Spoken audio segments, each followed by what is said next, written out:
Speed और velocity में lecture के एंड में मैंने आप लोगों को एक क्वेश्चन दिया था कि इस क्वेश्चन को आप लोगों ने अटैम्प्ट करना। अब इसके आंसर को देखते हैं कि इसका आंसर आप लोगों का करेक्ट था या इनकरेक्ट था। ये क्वेश्चन डीपीटी से रिलेटेड क्वेश्चन है, जैसे डीपीटी में हमने क्वेश्चन किया। अब फाइंड करनी है हमने एवरेज स्पीड। तो एवरेज स्पीड का मतलब होगा कि आप टोटल डिस्टेंस को टोटल टाइम से डिवाइड करेंगे। अब यहाँ पर क्वेश्चन के अंदर आपका कोई केस नहीं है कि टाइम इक्वल है या डिस्टेंस इक्वल है, और मैंने कहा था जब टाइम या डिस्टेंस इक्वल ना हो या ऐसी कोई इन्फॉर्मेशन ना हो तो टोटल डिस्टेंस को टोटल टाइम से डिवाइड कर दें। अब दो इंटरवल हैं, एक 2/5 डिस्टेंस है और उसके बाद 3/5 डिस्टेंस है। तो इसका मतलब ये हुआ कि डिस्टेंस जो है अगर वो डी है तो पहले आप लिखोगे 2/5/d और फिर आप क्या लिखोगे 3/5/d। फिर टोटल डिस्टेंस का 2/5 और टोटल डिस्टेंस का 3/5, टोटल डिस्टेंस का 2/5 और टोटल डिस्टेंस का 3/5। तो डिवाइड करते हैं इसको टोटल टाइम से। अब मैंने कहा था कि आंसर आपका इन टर्म्स ऑफ V1 और V2 है। इसका मतलब ये हुआ कि टाइम को कन्वर्ट करना पड़ेगा इन टर्म्स ऑफ V1 और V2। वो कैसे करेंगे? S is equal to VT से। टाइम किसके इक्वल आएगा? टाइम इक्वल आएगा S/V। तो T1 की जगह पर क्या आएगा? T1 की जगह पर आपके पास आएगा D1/V1 और यहाँ पर आपके पास आएगा D2/V2। अब डीबीटी में जो क्वेश्चन किया था वहां V1 और V2 गिवन थे तो मैं वहां वैल्यू पुट कर दी थी, यहाँ नहीं है। लेकिन D1 और D2 तो हैं, तो यहाँ पर क्या करोगे? इस D1 और D2 की वैल्यू पुट करोगे। D1 किसके इक्वल है? जो ऊपर लिखा हुआ है 2/5D, और D2 किसके इक्वल है? वो 3/5D के इक्वल है। अब 2/5 प्लस 3/5 ये बेसिकली D है। वन आप इनको ऐड भी करेंगे, एलसीएम लेंगे तो ये D आएगा, टोटल डिस्टेंस। अब नीचे आपने क्या करना है? नीचे आपने एलसीएम ले लेना। एलसीएम आपके पास क्या आएगा? वो आएगा V1 V2। एलसीएम आपके पास क्या आएगा? V1 V2 का V1 V2। अब आप एक काम और भी कर सकते हैं कि आप इस 5 को नीचे ले आए। अगर 5 को नीचे ले आएंगे तो एलसीएम आपके पास क्या आएगा? 5 टाइम्स V1 V2। ये अब आपकी मर्जी है। अगर मैं इस 5 को ऊपर की जगह नीचे ले आता हूँ तो ये 5 टाइम्स V1 V2 एलसीएम आ जाएगा। तो फिर ऊपर क्या रह जाएगा? ऊपर यहाँ रह जाएगा 2D और यहाँ रह जाएगा 3D। 2D और यहाँ पर क्या रह जाएगा? 3D। अब एलसीएम लेना आपको आना चाहिए। अगर 5V1 V2 आपके पास इस कैल्शियम आ गया जो दोनों के लिए बेस सेम है, तो बेस सेम हो तो सिंपली ऊपर वैल्यूज ऐड होती हैं लेकिन नीचे मल्टीप्लाई भी होगा जो डिफरेंट फैक्टर है। तो ये आपके पास आ जाएगा 2D V2 plus 3D V1।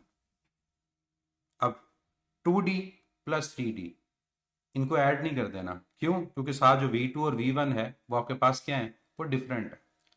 वो क्या है? वो डिफरेंट है। लेकिन ये चीज़ हो सकती है कि नीचे से D कॉमन लेकर ऊपर D से कैंसिल कर दो। ये 5/1 V1 V2 कहाँ चला जाएगा? ये न्यूमरेटर में चला जाएगा। तो ये आ गया 5/1 V1 V2 D। और नीचे आपके पास क्या है? नीचे आपके पास है 2D V2 3D V1। इनमें से D कॉमन ले लें। जब D इनमें से कॉमन लेंगे तो ये आएगा 2V2 प्लस 3V1। अब ये D कैंसिल कर दें तो आंसर क्या है? 5V1 V2 over 3V1 plus 2V2। ये आपका राइट आंसर है। बेसिकली अब कोई वैल्यूज नहीं है, अब आपके वेरिएबल्स हैं D और V1 V2। इनको आपने सॉल्व करना है और इनको सॉल्व करते हुए आपका जो आंसर होगा वो फाइंड हो जाएगा। अमूमन बच्चे गलती क्या करते हैं? वो यहाँ पर आकर इनको ऐड कर देते हैं नंबर्स को। ये नंबर ऐड नहीं हो सकते। क्यों नहीं ऐड हो सकते? ये V2 लिखा हुआ है और ये V1 लिखा हुआ है, तो इनको आप ऐड नहीं कर सकते कि 5 लिख दो। तो उस वजह से भी कई बच्चों का आंसर गलत हो जाता है। कई बच्चे एलसीएम में गलती करते हैं, तो एलसीएम अगर प्रॉपर लोगे तब भी आपका आंसर गलत नहीं होगा। टॉपिक हमारा है रिलेटिव वेलोसिटी, और रिलेटिव वेलोसिटी से रिलेटेड माइंड जोन क्वेश्चन आपकी स्क्रीन के ऊपर है। A train runs by a constant speed towards east. A person sitting on a seat facing east tosses a coin.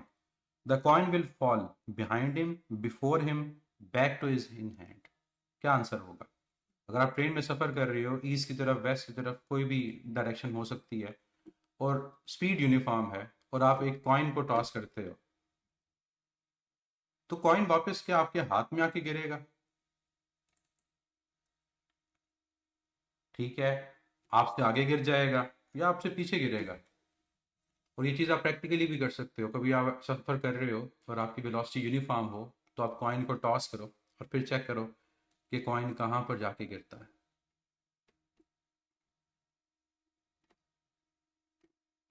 इसका आंसर जो होगा, इसका आंसर होगा 40, क्योंकि अगर आप यूनिफॉर्म वेलोसिटी से मूव कर रहे हो तो जब आप कॉइन को टॉस करोगे तो आपकी रिलेटिव वेलोसिटी कॉइन की और आपकी वो जीरो है, क्योंकि आप जिस वेलोसिटी से मूव कर रहे हो ट्रेन में हर बॉडी उसी वेलोसिटी से मूव कर रही है।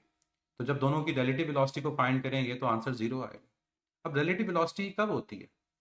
रिलेटिव वेलोसिटी तब होगी जब आप किसी दूसरी बॉडी के रिलेटिवली अपनी डिस्टेंस को चेंज करेंगे, अपनी पोजीशन को चेंज करेंगे। और अगर किसी दूसरे बॉडी के रिलेटिव आपकी पोजीशन, आपका डिस्टेंस वो चेंज नहीं हो रहा, इसका मतलब ये है कि हमारे पास वहाँ पर किसी भी तरह की रिलेटिव वेलोसिटी एग्जिस्ट नहीं करेगी। तो velocity of one object with respect to other, इसको हम रिलेटिव वेलोसिटी का नाम देते हैं। और ये तब होगी जब बॉडी की पोजीशन चेंज होगी। जैसे डॉपलर इफेक्ट में, डॉपलर इफेक्ट कब अप्लाई नहीं होता? जब हमारे पास एक बॉडी दूसरे बॉडी के रिलेटिव अपनी पोजीशन को चेंज ना करे।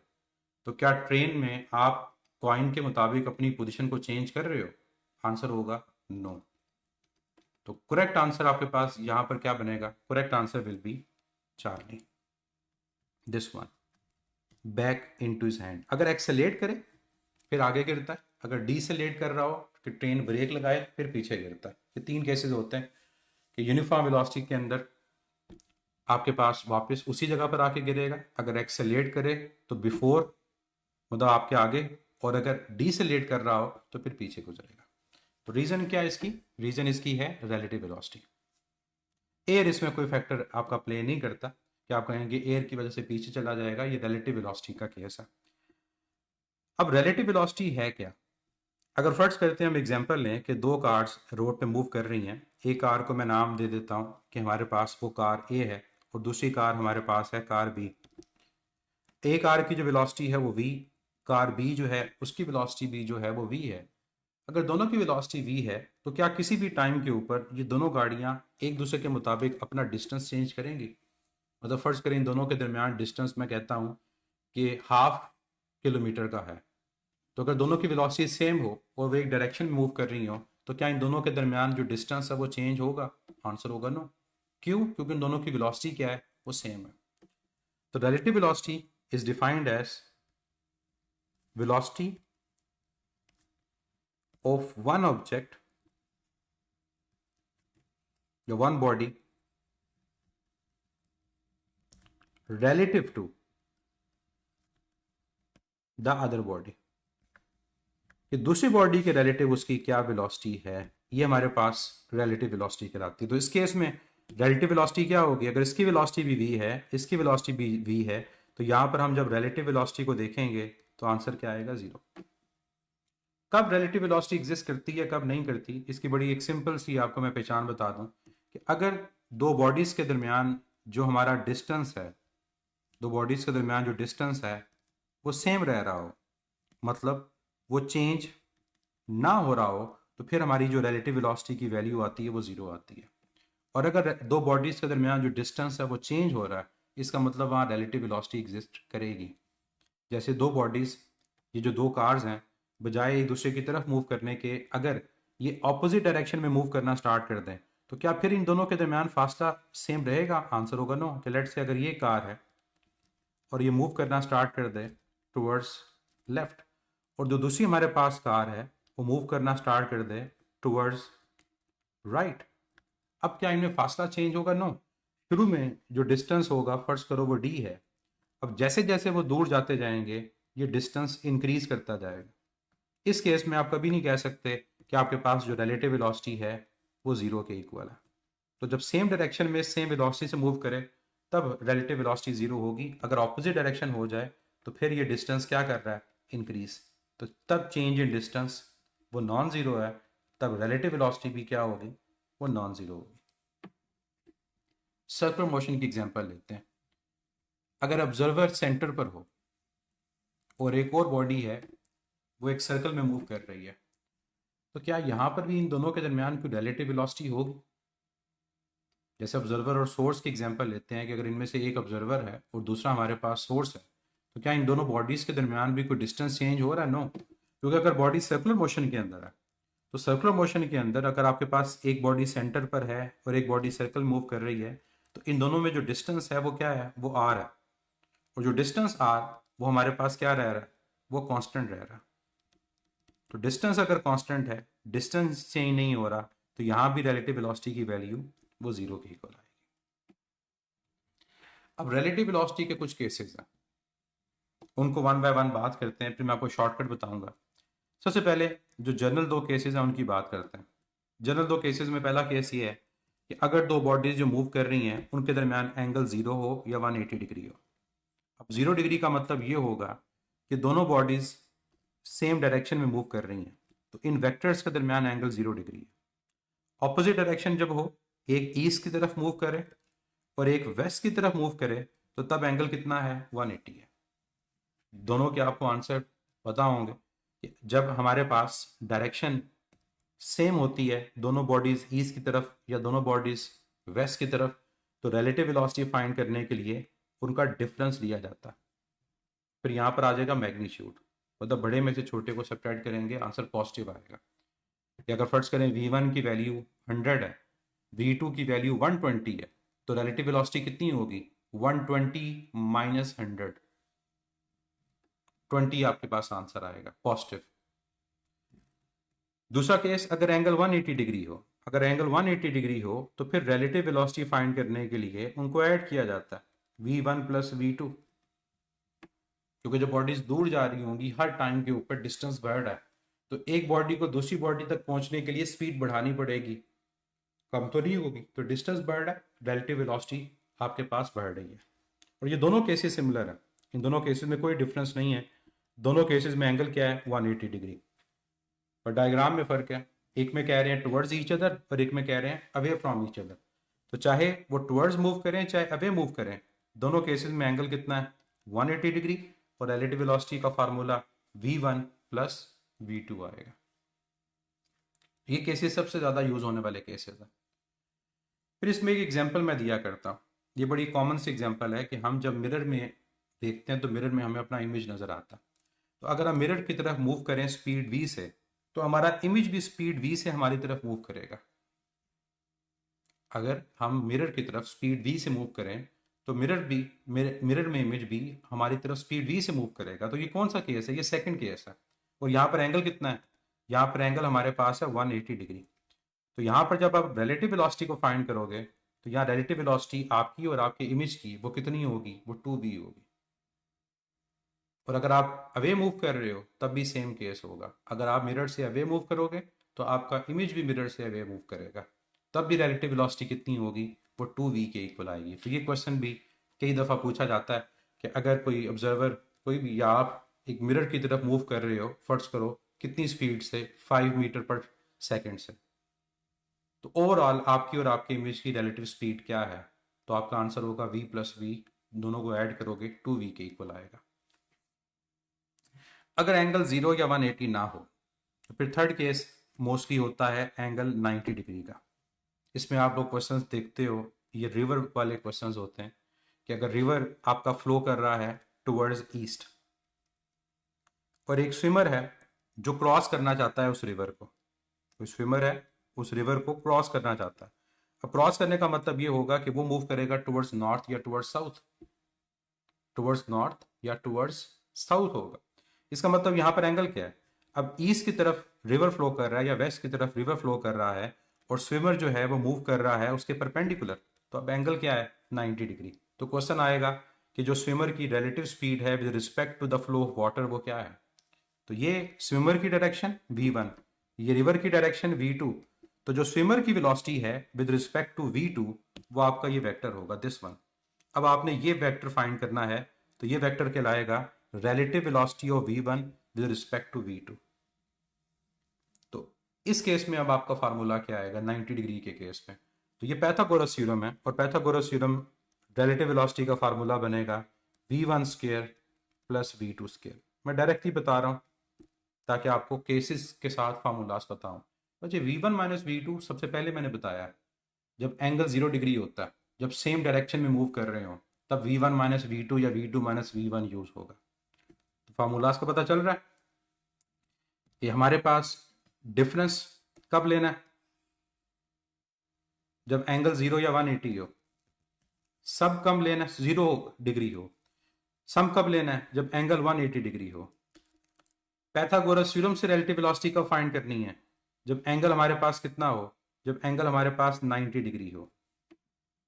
और ये रीजन भी है, रीजन डायग्राम में देखो तो डायग्राम से भी पता चलता है कि ठीक है कि अगर आप उस रिजल्टेंट को फाइंड करेंगे तो पैथागोरस थ्योरम इन्वॉल्व हो रहा होगा। फार्मूला सॉल्व भी करके आता है, लेकिन हमें उसकी जरूरत नहीं है कि हम उसको सॉल्व करके देखें। नेक्स्ट, अगर एंगल आपके पास ना 0 हो, ना 180 हो, ना 90 हो, एंगल कोई और हो, जैसे मैंने यहाँ पर मेंशन किया हुआ है एंगल आपका 60 डिग्री है, तो अब आप लोगों ने क्या करना है? अब एमसीक्यूज में इतना टाइम तो नहीं होता कि हम इसको वेक्टर ड्रॉ करके उसके कंपोनेंट्स को ड्रॉ करें और फिर क्वेश्चन को सॉल्व करें। तो फिर यहाँ पर हमें हेल्प करता है शॉर्टकट। यहाँ पर हमें हेल्प करता है शॉर्टकट, और शॉर्टकट अब मैं आपको बताने लगा हूँ।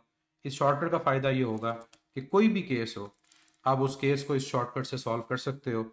तो जब भी रिलेटिव वेलोसिटी का क्वेश्चन आए और आपको एंगल का पता चल जाए कि एंगल उन बॉडीज़ के दरमियान क्या है, तो फार्मूला है v1 square plus v2 square minus v2 time v1 into cosine of theta. इसको कोसाइन लॉ भी कहते हैं। अब कोई भी एंगल हो, आप इस फार्मूला को यूज करते हुए रिलेटिव वेलोसिटी को फाइंड कर सकते हैं। तो अब आप अप्लाई करना चाहें, फर्स्ट करो मैं पहले केस में अप्लाई करना चाहता हूँ, जरा जल्दी से इसको देखिएगा। अब पहले केस में आप अप्लाई करना चाहते हैं, तो पहले केस में एंगल 0 है, तो यहाँ पर आप पुट कर दो कॉज ऑफ 0। कॉज 0 क्या होता है? कॉज 0 1 होता है। जब कॉज 0 1 होगा तो क्या ये फार्मूला कुछ इस किस्म का नहीं बनेगा कि relative velocity is equal to v1 square plus v2 square minus 2v1 v2। और ये किसका फार्मूला? ये फार्मूला किसका है? आप सब लोग जानते हैं, ये a minus B whole square का फार्मूला है। A square plus B square minus 2ab। तो अगर ये a minus B whole square का फार्मूला है तो ये v1 minus v2 whole square आएगा, और ऊपर क्या है? Under root. Square under root से क्या होगा? कैंसिल। तो ये फार्मूला आपका ड्राइव हो जाएगा। सेकेंड केस में आपका एंगल कितना है? 180 डिग्री। अगर एंगल 180 डिग्री हो तो ये कॉस 180 की वैल्यू आपको पता है कि -1 होती है। तब जब इसको सॉल्व करोगे तो ये v1 माइनस v2 नहीं आएगा, ये v1 plus v2 whole square आएगा, और सॉल्व करने से आपका ये फार्मूला ड्राइव हो जाएगा। तो इस शॉर्टकट से ये सारे के सारे फार्मूलाज जो हैं ये आप लोग ड्राइव कर सकते हैं। यहाँ स्क्वायर आएगा। अब मैं आपको 90 डिग्री का बता देता हूँ कि 90 डिग्री का आंसर कैसे आएगा। अब मुझे बताएं कि कॉस ऑफ 90 क्या होता है?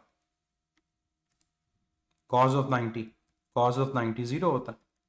जब कॉस ऑफ 90 0 होगा तो हमारा जो रिलेटिव वेलोसिटी का फार्मूला जो मैंने आपको शॉर्टकट बताया, उसके अंदर जो थर्ड टर्म है वो 0 हो जाएगी, क्योंकि ये v1 square plus v2 minus 2v1 v2 into 0। अब ये थर्ड टर्म अगर 0 हो गई तो क्या ये फार्मूला ड्राइव नहीं हो जाएगा? अब ये मैंने आपको बता दिया। अब आपका काम है कि मुझे बताएं कि 60 डिग्री पर रिलेटिव वेलोसिटी का फार्मूला क्या आएगा। सॉल्व करें और ये बताएं कि 60 डिग्री पर रिलेटिव वेलोसिटी का फार्मूला क्या आएगा। इस तरह 30 भी हो सकता है, 45 भी हो सकता है, वो एंगल जिनको आप विदाउट कैलकुलेटर फाइंड कर सकते हो।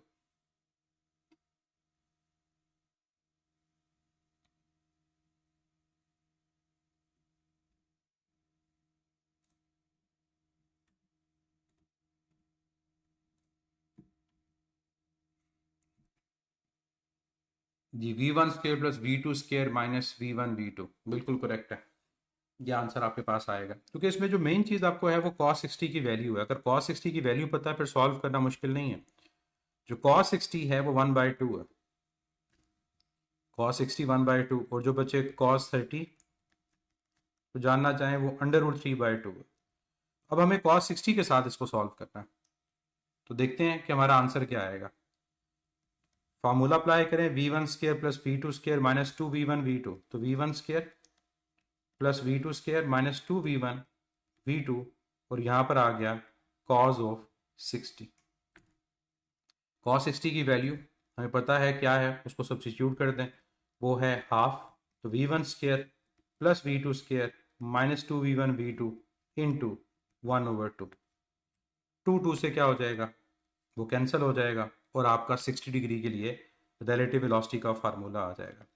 अब क्या ये बेहतर है कि हम इस 60 डिग्री के फार्मूला को याद करें? नो, हम शॉर्टकट जो मेन फार्मूला है उसको याद रखें, फिर जो मर्जी एंगल हो अप्लाई करें, हमारा जो आंसर होगा वो ड्राइव हो जाएगा। तो ये हमने सॉल्व करके देख लिया कि 60 डिग्री के लिए रिलेटिव वेलोसिटी का फार्मूला हमारे पास क्या है।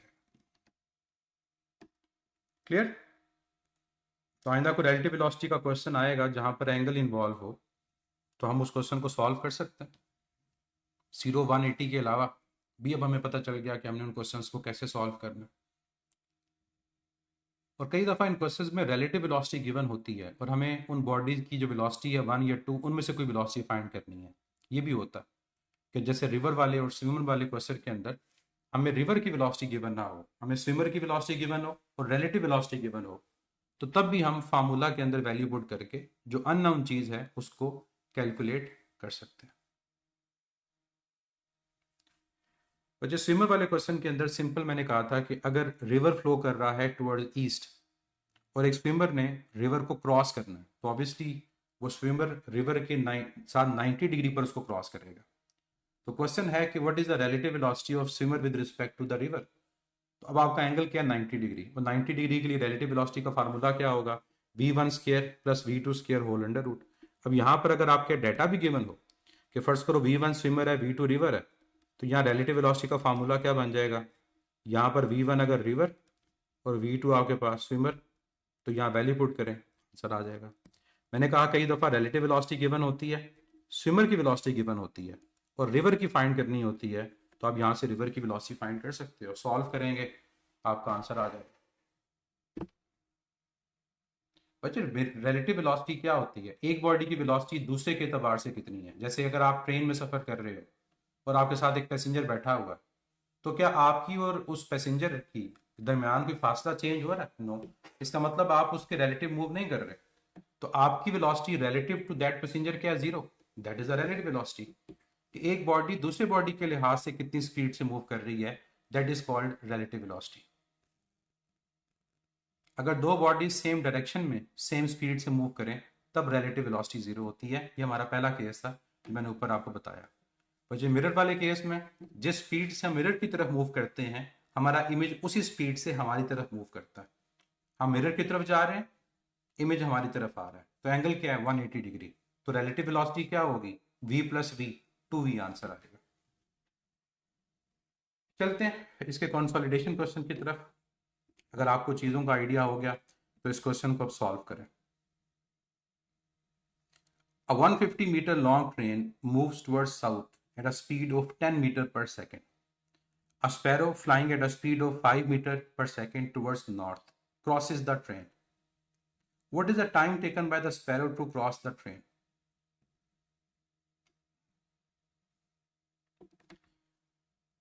एक ट्रेन मूव कर रही है साउथ की तरफ, उसकी स्पीड 10 मीटर पर सेकेंड है, और एक स्पैरो फ्लाई कर रही है 5 मीटर पर सेकेंड की स्पीड से नॉर्थ की तरफ, और वो ट्रेन को क्रॉस करती है। What is the time taken by the sparrow to cross the train? कितना टाइम लगेगा स्पैरो को ट्रेन क्रॉस करने में? क्यों नहीं बच्चे क्रॉस करेगी, एक साउथ की तरफ है एक नॉर्थ की तरफ है, तो उन्होंने एक दूसरे को क्रॉस कर जाना। नहीं क्रॉस क्यों नहीं करेगा, टक्कर हो जाएगी उनकी आपस में, या स्पैरो जाके ट्रेन के अंदर बैठ जाएगी और उसको क्रॉस नहीं करेगी। क्या रीज़न है जो आप सोच रहे हो कि ट्रेन को क्रॉस नहीं करेगी?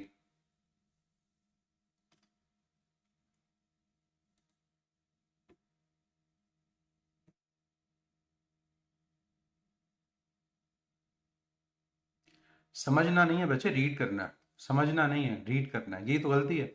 हम क्वेश्चन को पढ़ ही नहीं रहे, बस पढ़ेंगे नहीं सॉल्व कैसे करेंगे। अब यहाँ दो कॉन्सेप्ट यूज होने हैं, एक रिलेटिव वेलोसिटी का कॉन्सेप्ट यूज होना है और एक simple S is equal to V T. अब सबसे पहले तो ये देखें कि कौन कहाँ मूव कर रहा है और केस कौन सा है। 150 metre long train moves towards south. जो ट्रेन है वो मूव कर रही है साउथ की तरफ। मैं डायरेक्शंस को ड्रॉ करता हूँ, ईस्ट वेस्ट नॉर्थ साउथ। तो ये है ट्रेन की स्पीड, और जो स्पैरो है वो मूव कर रही है किस तरफ, टुवर्ड्स नॉर्थ। ये मेंशन है नॉर्थ की तरफ, तो नॉर्थ की तरफ हमारे पास स्पैरो मूव कर रही है और वो क्रॉस कर जाते हैं उसको। What is the time taken, हमें टाइम फाइंड करना है। अब टाइम फाइंड करना है, डिस्टेंस हमें गिवन है, तो फार्मूला यूज करें S is equal to V T, और टाइम यहां पर आपके पास एस ओवर वी। अब वी क्या होगा, रिलेटिव, क्योंकि ट्रेन और स्पैरो रिलेटिव मोशन के अंदर है, तो यहां पर जो वेलोसिटी आपके पास आएगी वो कौन सी आएगी, वो रिलेटिव आएगी। अब डिस्टेंस कितना है, 150, जो ट्रेन की टोटल लेंथ है। रिलेटिव स्पीड क्या होगी, क्या दोनों के दरमियान एंगल 180 डिग्री है, यस, एक नॉर्थ और एक साउथ, और एंगल 180 हो तो ऐड होता है, तो speed of train plus speed of sparrow ये दोनों ऐड होंगे, तो 150 ओवर 15, करेक्ट ऑप्शन आपके पास क्या है, आंसर क्या आएगा, वो 10 सेकंड आएगा। तो सिंपल क्वेश्चन है कि 10 सेकंड में स्पैरो ट्रेन को क्रॉस करेगी।